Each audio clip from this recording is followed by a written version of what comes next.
কিছুক্ষণ আগে আপনাদের দেখিয়েছিলাম মাদ্রাসা শিক্ষা বোর্ডে আমরা এসেছি। শিক্ষা বোর্ডের কনফারেন্স রুমের একটি ৫ টন জেনারেল সিলিং টাইপ এসির কুলিং হচ্ছে না। এটাই সেই এসি। আমরা এসিটা দীর্ঘ ২০ মিনিট চালু করে রাখার পরও আমরা কোনো কুলিং পাচ্ছি না।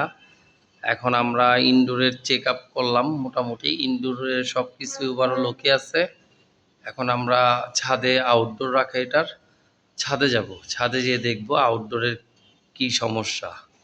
আপনারা আমাদের লাইভটি দেখবেন, সাথে থাকবেন। এই যে আমরা চলে এসেছি ছাদের উপর।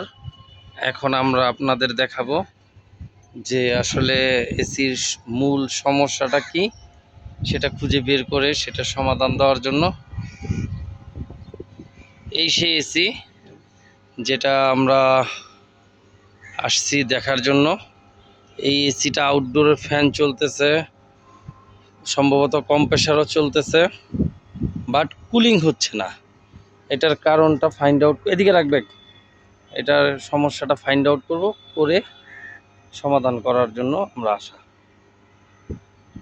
তাও আমাদের এই টিউটোরিয়ালগুলো আপনারা দেখবেন, তাতে একটা সুবিধা হবে আপনাদের, আপনারা এসির কাজ সম্বন্ধে কিছুটা ধারণা নিতে পারবেন, কাজ শিখতে পারবেন, একটা নতুন অভিজ্ঞতা হবে। আমাদের সাথে থাকবেন, আমরা আপনাদের কিছুক্ষণ পরে দেখাবো এটার সমস্যাটা কি।